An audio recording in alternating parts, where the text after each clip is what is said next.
اللہ رب العزت نے میرے اور آپ کے پیغمبر تاجدار مدینہ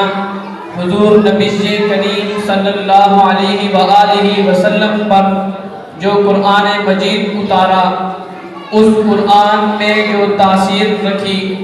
وہ کسی کتاب میں نہیں، نہ زمینی کتاب میں، نہ آسمانی کتاب میں، نہ لوگوں کی لکھی کسی کتاب میں، نہ دنیا کی اور کسی کتاب میں۔ اس قرآن میں جو تاثیر ہے وہ کسی کتاب میں نہیں کہ ایک بندہ جو سر لینے کے ارادے سے نکلا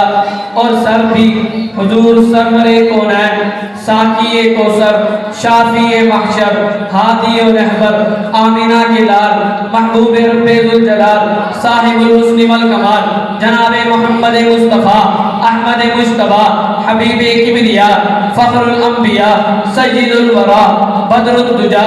شمس الضحیٰ، رہبر و رہنما، لا یمکن الثناء، مکین گنبد خضرا، بلغ العلا، کشف الدجا، راحت العاشقین، شفیع المذنبین، رحمت للعالمین کا نکلا سر لینے کے ارادے سے تھا، لیکن راستے میں اتفاق سے ایک عورت کی زبان سے قرآن سننے کی نوبت آ گئی۔ نبی کی زبان سے نہیں، کسی مرد کی زبان سے نہیں، نبی کے صحابہ کی زبان سے نہیں، بلکہ ایک عورت کی زبان سے سورۃ طٰہٰ کی چند آیات سنی، تاپ نہ لا سکا، وہی دیر ہو گیا، کلمہ پڑھ کے محمد کی خدمت میں بیٹھ گئے، سر لینے گئے تھے، سر دینے کا حق کر کے آئے۔ یہ قرآن کی تاثیر ہے۔ کہنے والے نے کہا، کہنے والے نے کیا خوب کہا، سودے کے لیے بازار گئے ہم، سودے کے لیے بازار گئے ہم، بکے ان کے ہاتھوں جن کے خریدار گئے ہم۔ یہ تاثیر فقط قرآن میں ہے۔ اور کہتا ہوں مفتی اعظم پاکستان حضرت مولانا مفتی محمد شفیع عثمانی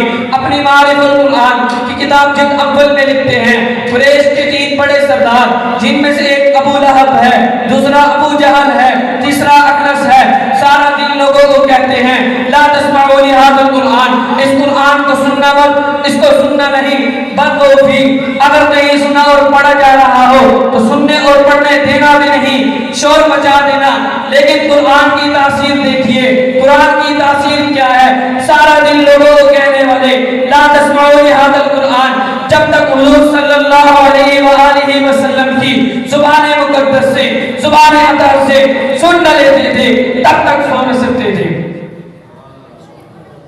انتہائی واجب الاحترام مفتی اعظم پاکستان لکھتے ہیں، حضور رات کی تنہائیوں میں، رات کی تاریکیوں میں جب زمانہ سوتا تھا،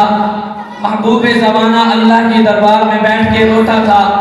زمانہ سو رہا ہے، محبوب زمانہ اللہ کی دربار میں بیٹھ کے رو رہا ہے۔ حضور رات کی تنہائیوں میں، رات کی تاریکیوں میں کعبۃ اللہ میں بیٹھ کر رو رہے ہیں، کعبۃ اللہ میں بیٹھ کر قرآن کی تلاوت کر رہے ہیں۔ جیسے ہی تلاوت کا آغاز ہوتا ہے، قریش کے یہ تین بڑے سردار ایک ایک اپنے بستروں سے اٹھتے،